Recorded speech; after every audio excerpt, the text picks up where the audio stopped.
All right, well, we'll get started. My name is Marty Flanagan. I am the Vice President of Growth with Franchisor. The Franchisor is the parent company that owns Valhallan, and we'll be joined here shortly with Matt Phillips, our brand president. But these calls are designed to be able to give you more information, more insight on who we are, where we're going, and really what is the buzz, why are we getting 30 to 40 contacts a day about Valhallan. And we're going to dive into a little bit of that today, but also to understand really today's call is really make sure that you can also ask whatever questions that you have and as we go through today's information. So the first 15 to 20 minutes are really focused and dedicated to just kind of giving you this overview of who we are as a company, the direction we're going, and really where we come from. So I do this really quick thing called past, present, and future. And if you haven't spoken to me directly or anybody else on my team, to give you just a little bit of history, over the past 5-6 years, we actually built a very large STEM education franchise. And in that time, we had a chance to also dive into this world of where we can actually see this whole world of esports. And that model that we were working with then was really heavy focused on competition and coaching. So when you have a heavy competition and coaching model, we learned a lot through that process with working with parents and how our marketing was going. And we also found out a lot of problems with internal competitions and how you grow and what you do in terms of growing your business. And now we obviously went through a lot of growth.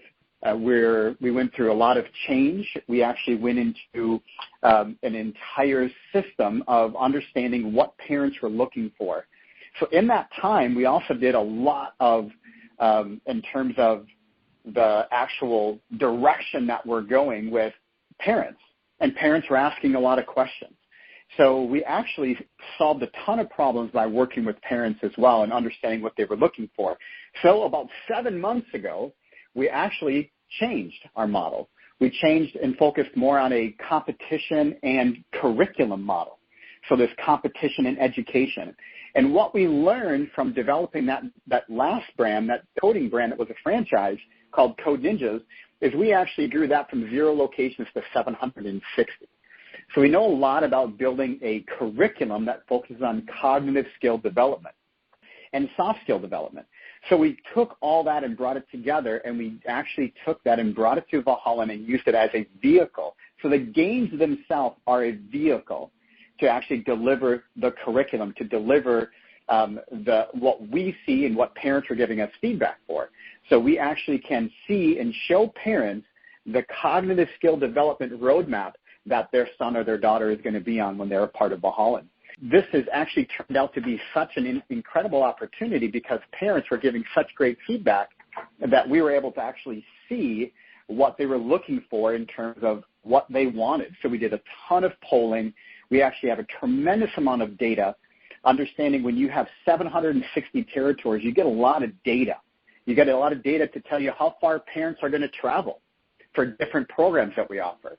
So for an example, our subscription program is that's when kids come in and they're on a team, they're working through the curriculum, and they're able to actually be a functioning team member. That's that subscription model. They're competing on a weekly basis. They're going through the curriculum on a regular basis. So they're actually coming in a few times a week and actually working on with their team. So we're focusing on team IQ, game IQ, and player IQ. So when they're coming in and they're on that curriculum and they're working through that curriculum, they're actually working through a curriculum that's showing them and helping them develop soft skills and their cognitive skills as an individual, which then in turn obviously helps them be a better teammate, which obviously a better teammate helps them be a better player and obviously better at the game. So the way this is designed, the way we have this, it's an 18-month-long full IP curriculum. So what that means is obviously somebody can't open up across the street and do what we're doing. Now, when we reverse engineer this a little bit, I can't go over all the financial data because I don't know who's on the call. I don't know what state that you're in. So therefore, I have to be really careful on the numbers that I share. But most states, I can share financial performance data. And I'd be able to show you we're the only youth esports franchise that has what's called an Item 19 inside the franchise disclosure document, which actually shows you financial performance data, shows you the numbers. And what we saw is when we changed our model and focused more on curriculum and competition, same market, same location, and completely different result from parents. So prior to that 7 months, that 8 months prior to 7 months ago, so 15 months total, we worked out all the bugs, worked out all the problems, all the marketing tactics, all the messaging to parents, internally, what you do every day, how you do what you do every day. When do you market for camps? When do you market for workshops? What's the best way to deliver that internally, the agenda? For an example, every single one of our, what we call our single payment forms of programs, revenue, camps, workshops, birthday parties, parents' night out, pop-up tournaments, all of those they're designed to drive folks and to show the value of our subscription model. Now, birthday parties turned out to be something that was truly like we were not ready for it, honestly. We didn't think there was going to be that big of a response or need or want for birthday parties. And it turned out to be such a great opportunity to be able to give our parent presentation. So we were able to walk families through, what we're about, this value-added program. So we created this entire parent presentation, which allows now for parents to see the value in Valhallen and what we're doing. And those birthday parties are fantastic. I mean, obviously, kids loved being a part of them. They love having these tournaments internally. They love having this big space that they can use, and it really allowed them to, obviously, parents are, they like to stay, but they don't have to stay. But it really gave us an opportunity to work with all of these parents and show them the value of what we're doing. And it was obviously very, very helpful. And we also have, just so you're aware, we have Matt Phillips, who's with us as well. He is unmuted, so as we go through today, he'll be adding some comments and some value to what we're doing, but he's our brand president. Matt himself actually went through this entire process that you are in right now, from listening to the executive call, for attending a discovery day, a virtual discovery day. He's gone through this entire process, and he's the one who worked out all of the bugs to be sure that you can hit the ground running with your location. Now, as the brand president, he's also a franchisee. So he's actually in the mix every single day doing what you would be doing and still the brand president. So it's very manageable. And he's going to be here today. He's here right now with us, and he can answer a ton of questions as we go through. So keep in mind, there's an entire question and answer session to this where anything we talk about today, you can be able to ask any question you want, and we can dive in any area. If you want to learn more about curriculum, you want to learn more about camps, you want to learn more about daily operations, you can ask any of those questions that you'd like today, and if we can answer them, we'll dive into those questions. And there's no time limit. So your questions today can go on and on until you have clarity, and there's no such thing as a stupid question, and there's no such thing as asking too many questions. So as we go through today, keep in mind, anything that we talk about today, you'll be able, or anything else that you've read or seen, feel free to jump in and ask any questions in that time, that question and answer time, which will be coming up here shortly. So I do want to introduce Matt. Matt, what I would like you to do, Matt, if you could, is kind of share why you kind of went down this journey yourself in terms of being a part of Valhallen. Can you share that with us? Yeah, absolutely, Marty. Can you hear me okay? Perfectly. Awesome. Well, thanks to everybody for being here today.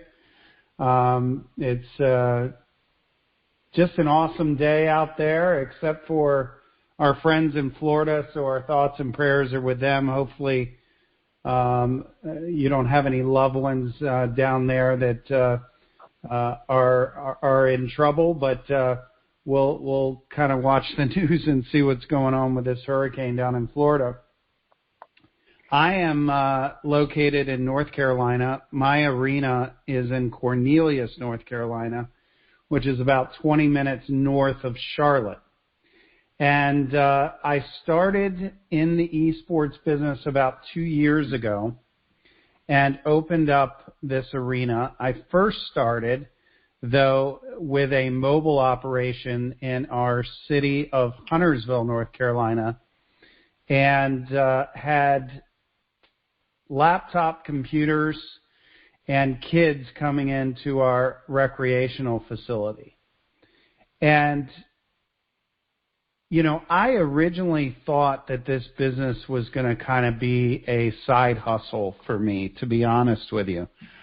I have a 15-year-old son that has high-functioning autism, and I was trying to figure out ways to be able to connect with him more, to be able to teach him math and business, because we homeschool him with, you know, bullying and some of the things that go on in school that have caused him issues.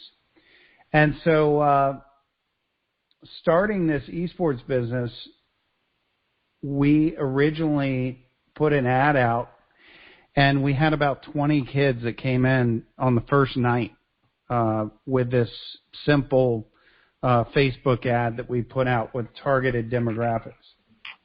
And so we got all these parents and kids in that were really excited about, you know, being a part of our arena and playing some competitive esports against other kids across the country.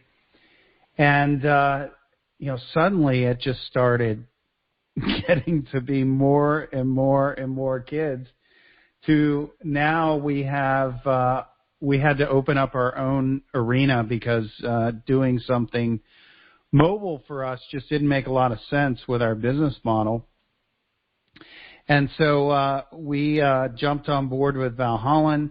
We got a number of locations throughout the Charlotte market that we're planning on opening in the upcoming months and year. And now we're up to 110 kids in our Cornelius location, which is just phenomenal. And that's your subscription model, but let's be clear, that's the month-over-month subscription model. That's not the camps, the workshops. That's your subscription model. And how large is your arena? Like when we say, we like to call it arena, but sometimes when we think arena, we think like stadium. When we say arena, what's the size of your arena? Our arena is right at about 1,200 square feet. How many computers, how many stations or computers do you have in that arena? We have 25 right now, but we are upgrading to have another 5, so we will have a total of 30 computers, just because we were totally maxed out on our camps this past summer and want to take advantage of that for next summer.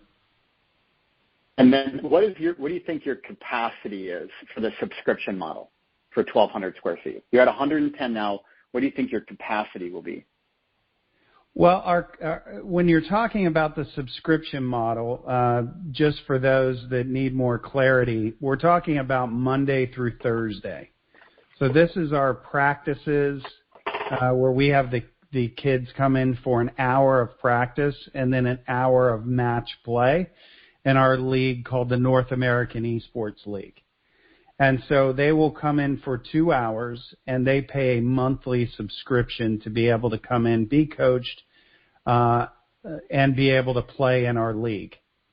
And so our max Monday through Thursday, based upon computers, is going to be roughly about 120 players. Okay.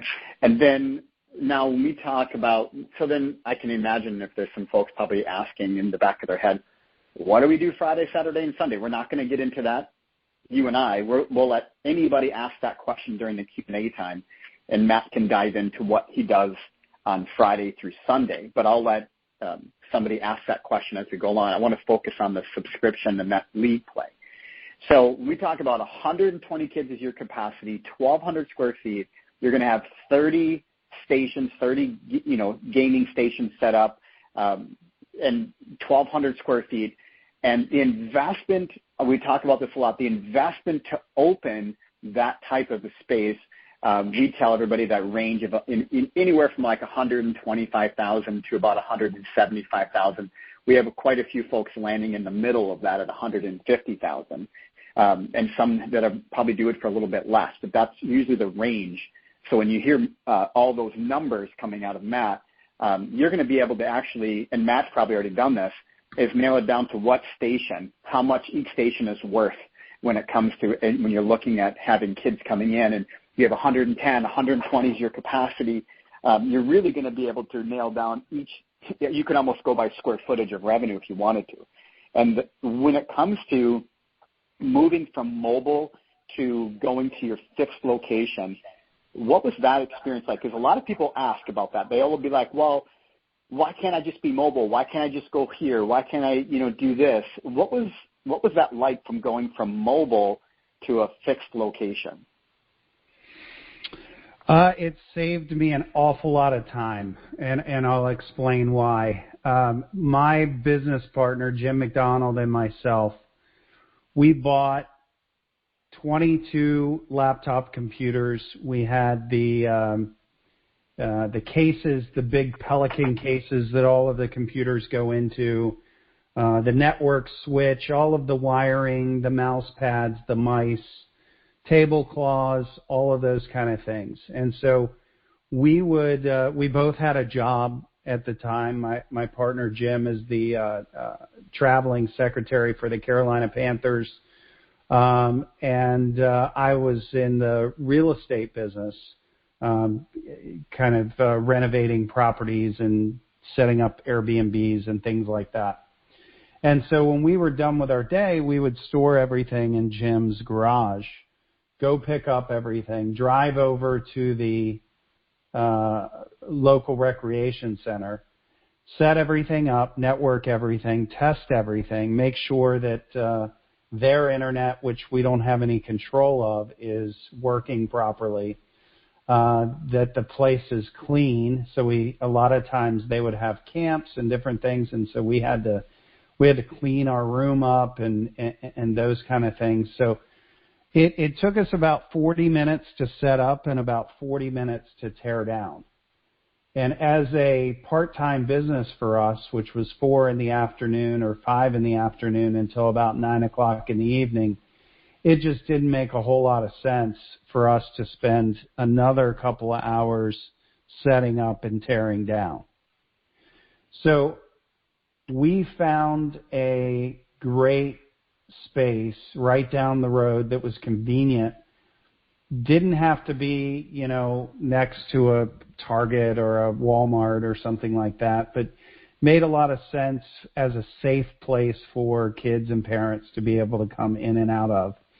And we were able to set up everything so it's right there and set up every single time. So when we come in, we're coming in 20 to 30 minutes before the first practice, turning on everything, doing any updates to the computers, and then, we have kids starting to come in, 20 minutes later. So it saves us just an awful lot of time in the setup and teardown. And then the flexibility, I'm assuming, with that, too, of what we talk about Fridays, Saturdays, and Sundays look like, gives you a tremendous amount of flexibility for birthday parties, parents' night out, pop-up tournaments, to create more revenue, camps, obviously workshops as well. Don't forget the summer camps, Marty. Yeah, the summer camps are absolutely. Those are killer revenue. And we have great KPIs that go with this. We actually, because of our experience in the world of STEM education and franchising and working with the youth, we actually know what your KPIs should be for summer camps. So what should my summer camp revenue be compared to my subscription revenue? We actually have that data. We know it based off of what we've seen, what we've experienced, and what we've built. So when we work with you, we can actually help you build out your KPIs, your key performance indicators, to know what you should be shooting for your summer camps compared to your subscription revenue, that lead play, the curriculum that comes through. So we actually have those numbers for you to what to shoot for. And then what that leads to is when you start your marketing. What month do you start your marketing compared to when parents are looking at investing into camps for their son or their daughter? And it's way earlier than you may think when families start to purchase camps for the summer for their kids. So we actually help with establishing your entire marketing plan and routine for the entire year. We have a team of almost 50 folks in our corporate office. So we have a full team of support with you. Any question you have for Yeah, Marty, you're breaking up pretty bad. So basically what he was saying was that we have, about 50, 60 people in the office that are there to support you. We have an entire support team that's there to support you. And we also, when we do our virtual discovery days, we have the ability to be able to have you ask questions of any member of our team, from tech support to marketing to others that, can provide answers to any of your questions. All right, Marty, I think we lost you. You may want to try to dial in on the phone. So Monday through Thursday, we really focus on our curriculum. Our subscription model is and the way that we set up our membership for our players is the blood that really flows through the business. It's the cash flow. It's the recurring revenue that comes on a monthly basis that allows you to be able to pay all of your expenses.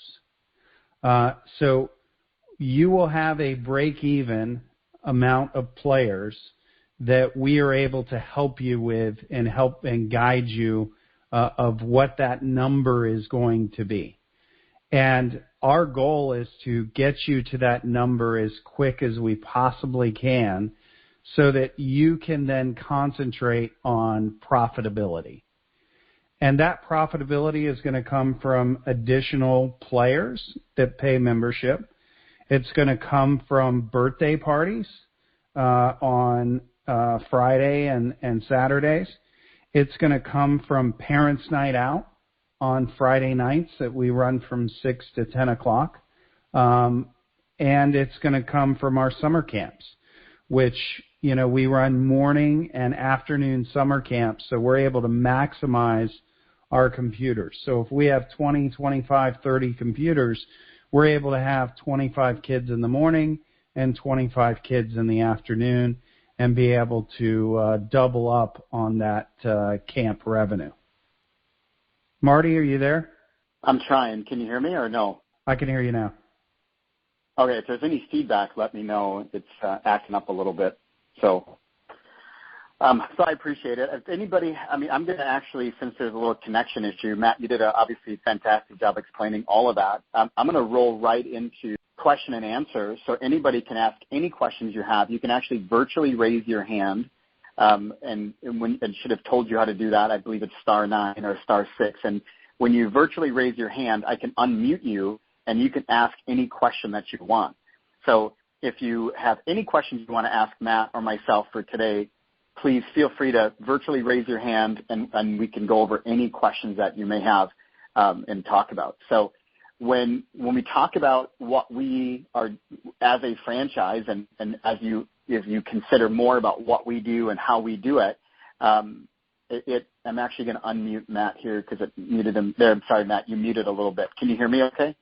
Yeah, I can hear you good. Okay. So when we talk about any questions you have for today about Valhallen in general, our franchise, we can go over. If you have questions about franchise fees, curriculum, if you have questions about what happens in, when do you do this, or how does Matt handle this, or feel free to ask any questions. We have Bruce who has a question. So Bruce, I'm going to unmute you. Feel free to fire away with your question. Yeah, it was just a question about the training. What kind of curriculum can you elaborate on? More the curriculum around how you provide the training. I'm into gaming in a big way, but I'm not very good at it. But just a question about what kind of provide that sort of training and support. No, it's a great question on how we deliver training and support for you as a franchisee. Matt, why don't you kind of dive in from here, and I can add into anything that you want to add. Yeah, absolutely. Thanks for the question, Bruce. We've been working for over a year prior to ever offering a franchise for sale on the curriculum. And, we were very successful in our previous business with Code Ninjas and curriculum. and had a great team, or still have a great team, from that brand on development. And so we're really good at that.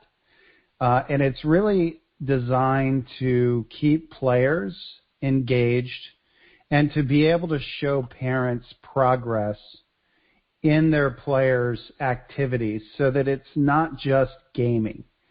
It's really about growing them as a human being, teaching them life skills, and coaching and mentorship. And so we do all of that through this curriculum. The curriculum is a couple of years if a player was going to sit down from start to finish on not just about the game, but also life skills and how to communicate, what sportsmanship is all about, how to work together as a team to accomplish goals both in the game and through esports in general. And so our players will participate not only in individualized curriculum that's meant for them at the stage that they're at as a Valhallan player, but also curriculum for our coaches to be able to train our players in a group session. So we have coaches' guides and videos that we all create in-house. We have esports pros in every single title that we have in Fortnite and Overwatch 2, Valorant, Rocket League, Apex, that write the curriculum and update it on a regular basis, because games change, new characters are introduced, and so we will create new curriculum day to day based upon the changes that are in the game as well, so that your players always have the most recent information at their fingertips. And one thing to add to that is what people tend to miss a lot in what we and how we move forward with our curriculum is the cognitive skill development. So many of these games require short-term and long-term strategic thinking. They obviously require problem solving, problem identification. So when we talk about game IQ, player IQ, team IQ, there's a tremendous amount of cognitive skill development that's very unique to esports. And if we've chatted in the past, you've heard me talk about it a lot, where these cognitive skills are one that are, they're sitting behind a computer. They're going, 90% of the time they're sitting there. It's not as physical as traditional athletics. So it's a very unique opportunity that allows us to be able to focus on those cognitive skills. So there's a whole section of this where parents actually can see how this works and develops.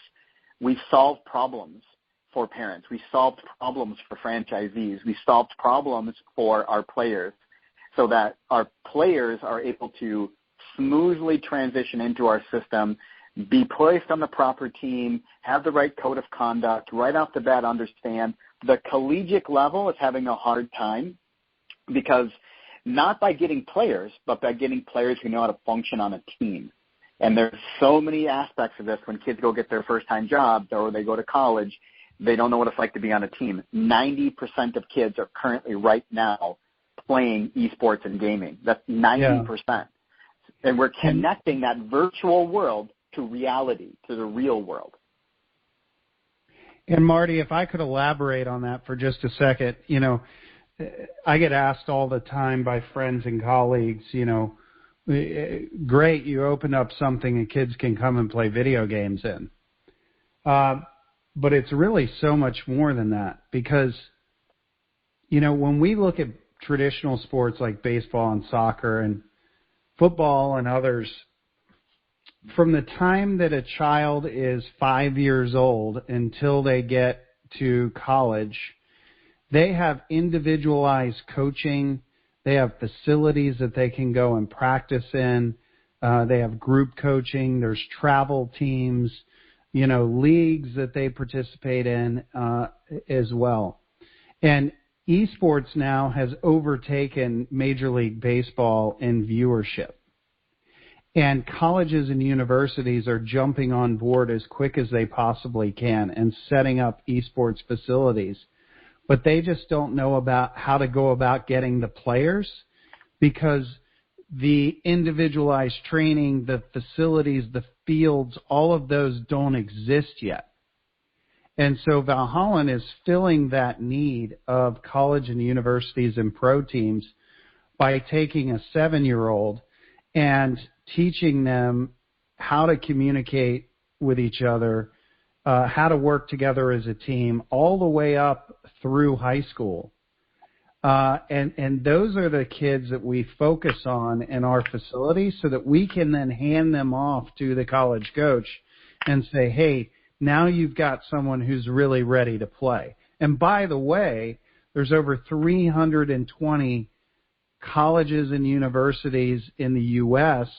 that are offering college scholarships for esports. It's one of the easiest scholarships to get now in college. And the UK is offering over 125 colleges and universities are offering esports scholarships. So it's here to stay, and we're really on the forefront of this wave that is coming, because parents are looking for activities for their child and their kids to participate in. And if they can participate in an activity that could provide them an opportunity at a college scholarship one day, they're even more excited about it. And it's really, where do they sign up? Mark had a question. Mark, I got your question, and I appreciate you being on mute. When it comes to, just for clarity, Parents Night Out isn't for parents to come in. Parents Night Out is for dropping their kids off so they can go have date night. So that's what Parents Night Out is. We don't work in the adult esports bracket. That is not Valhallen. So we're focused on the younger generation. So we focus on that 7 to 14 is our main range, but we actually go all the way up to 18. We've acquired a couple of different esports platforms, like UFEA, which is United Federation of Esports Athletes, which has more than 2,500 current players in that system. And that's going to be more at 15 to 18 years old. The 7 to 14, 7 to 15, that's going to be your sweet spot. That's where you're going to be seeing a lot of parents looking for a resource, an opportunity for their son or their daughter to be more involved in an appropriate, safe way.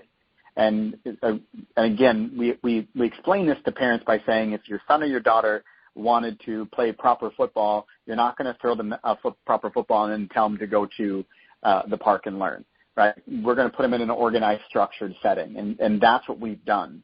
And on top, and that worked out great for a long time, but we saw we needed to add more. And by adding more, that's where things really took off. And for Valhallen, for Matt and his franchise location, our growth-wise, being that we launched about 4 months ago, in the beginning of any franchise, you'd be really happy to sell 5 to 10 franchise territories your first 6 months to a year. Like, that's exciting in the franchise world. And to know that by the end of this year, we'll probably be at that, no problem. In fact, we have Reno, Nevada, that'll be signing here shortly. We have Las Vegas, Nevada, with an individual that we've been working with there. We have a few more locations in Texas, a few locations in the UK. So it's been pretty exciting to see the response. In fact, when I went to bed last night, I had 0 inquiries in my inbox, and I woke up this morning, I had 38. And that's pretty incredible to happen overnight, especially when you only sleep about 5 hours. So to think that many inquiries came in overnight from the West Coast and from overseas was pretty exciting to see. If you have any questions, again, I don't want to leave anybody out. So if you have questions you want to ask them, you can either type them into the chat. We can kind of virtually raise your hand, and I can unmute you, and we can keep going through any questions you might have. One of the things that I get questions on a lot is, how is Valhallen different than the traditional esports models that are out there? And Matt, I'm not sure how much you get that question, But I get that question a lot, and I can go on and on about how we're different. But is there anything that you realized right away when you kind of decided to go a different direction? Did you analyze much about what was happening and then kind of what you're doing now and really kind of see where the trip-ups or the pitfalls were? Yeah, absolutely. Quite simply, we're an individualized and team esports training facility. So we don't allow people to just come drop in, pay an hourly rate, and play on a computer. We are open at specific times to maximize revenue and to minimize expenses. And we are there in support of our players and our parents that are a part of our membership. Where this is valuable for you is it doesn't require, the A+ retail space that you have to have with a ton of foot traffic that LAN centers require. You don't have to be open from 9 a.m. to 3:30 or 4 p.m. as most LAN centers, will have staffing, there all day long.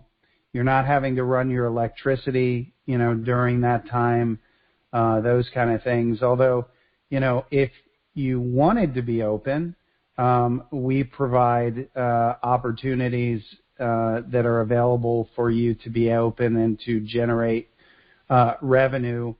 You could be a testing facility. You could do all kinds of different things, to maximize your space. But for us, we really are focused on the training aspect, the league play, and then, birthday parties, camps, boot camps, those kind of things on the weekend that are high margin, high revenue items that allow you to generate a certain amount of net profit. And then from there, multiple locations, because these locations are so manageable, make a whole lot of sense. So if you're wanting to scale, simple scales. Fancy does not scale. And so keeping it simple, having fixed amount of labor, fixed amount of expenses allows you to be able to scale this to 2, 3, 4, 10 locations to be able to hit large revenue targets that you're after. And Bruce, I see your question, and I'm going to jump on that in a second. And one thing to remember is that we've been down this road before. So our team that we have, these are experienced team members. These are folks that are here that have been down this road before, so they know exactly how to set up your marketing. We have an entire creative team. Obviously, our curriculum team. We have teachers that are on our team on staff as well. So when you look at how everything is being developed, Matt leads this team to develop the right curriculum, have the right wording, the right drivers, and he has obviously the experience of being involved every day in the location and getting that feedback. But also in the terms of we as a team have the data that helps you understand your market, where to be able to, when do you need to market, where do you need to market, what's working, what's not working. We don't require you to do all these different camps.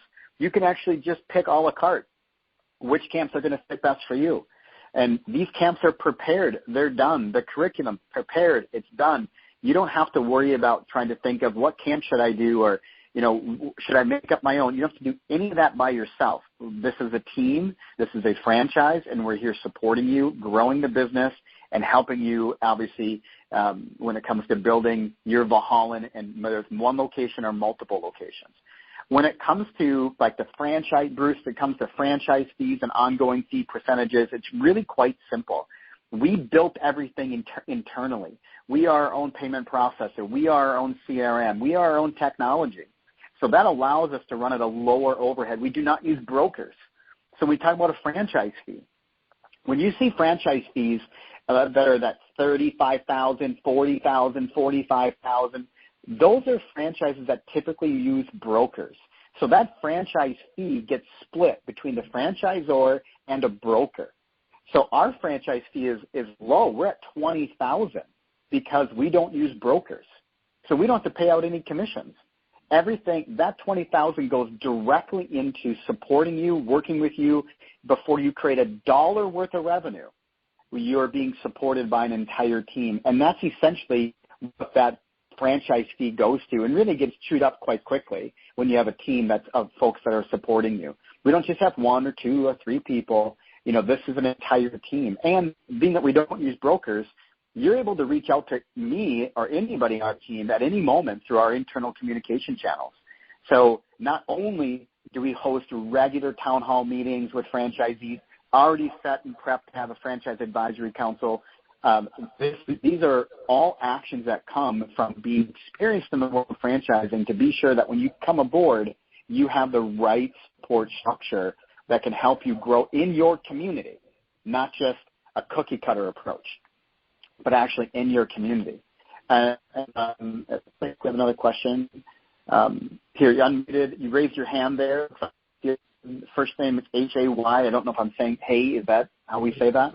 Yeah, that's correct. Thank you. Can you hear me? Okay. Yeah, loud and clear. Okay, excellent. Thanks. So thanks for the opportunity. My first question is how you define the franchise territory, if I may call it this way. And second, is there like 2 different models? Can I go as a franchisee for the subscription model only?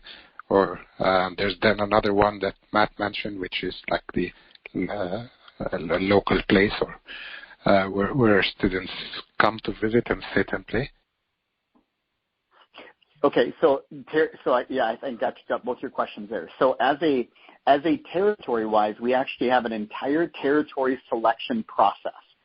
So, and I'm going to keep you unmuted. So I'm going to unmute you just in case you have another question as I go through this. Thanks. Territory selection process that we're going to go through together. So in this process, we do a screen share, we look at your market, and we break down the different aspects of your community, and we actually overlay those in other communities so you can actually see where your numbers line up compared to other areas of successful locations. So your territory selection process, we look at it, we look for a certain number of kids, typically it's around 15,000, and the size of your territory is based off of that number.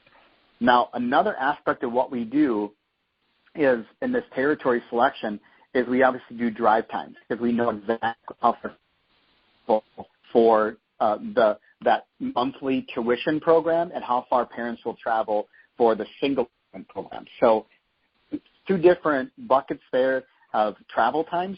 Although most every market throughout the U.S., Canada, and in the U.K. So we show you all that data. We work on that data together. You have a nice Excel performer that you can use for the thing. So that's kind of how the territory. Hey, Marty, you're breaking up again. No, you're still pretty broken up. Were there any other questions that maybe you can text over to me? Yeah, so it's me again. But the question, like, I got what was mentioned, but does the 15,000 count of players or students include the online as well? Online?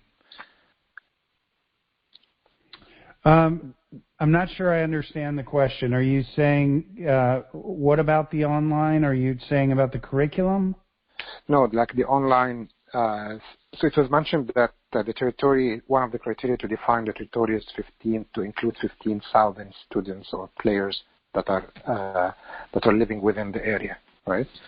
So my question is, like, if, for example, additional online players would come, is it allowed to, for example, as a franchisee, subscribe a player in another part of the world or no? Or does he have to be from the same neighborhood, region, or territory? Yeah. Yeah, not currently. Everything is in-person coached. So these are players that come into your arena that are coached in person. We, at some point, may have the ability for you to have some online players that are not in your location nor is there a franchise location there. But currently, it's all in-person training, in-person coach, just like you would have in a traditional sport. Okay, so it's all in-person. Okay, got it. Thank you. Yep, absolutely. Well, I know that Marty's having a couple of technical issues. I just wanted to thank everyone for being on the call. If there are any additional questions that you have that you'd like to get answered, please send those to Marty or myself, and we'd be happy to answer those for you. We also would love to have you to our Discovery Day, which is a much more detailed and more formal presentation that we can offer to you. It's on most Fridays, and you can get with Marty to be a part of those Discovery Days. We'd love to have you there. And I hope everyone has a great day, and look forward to meeting you all in person soon.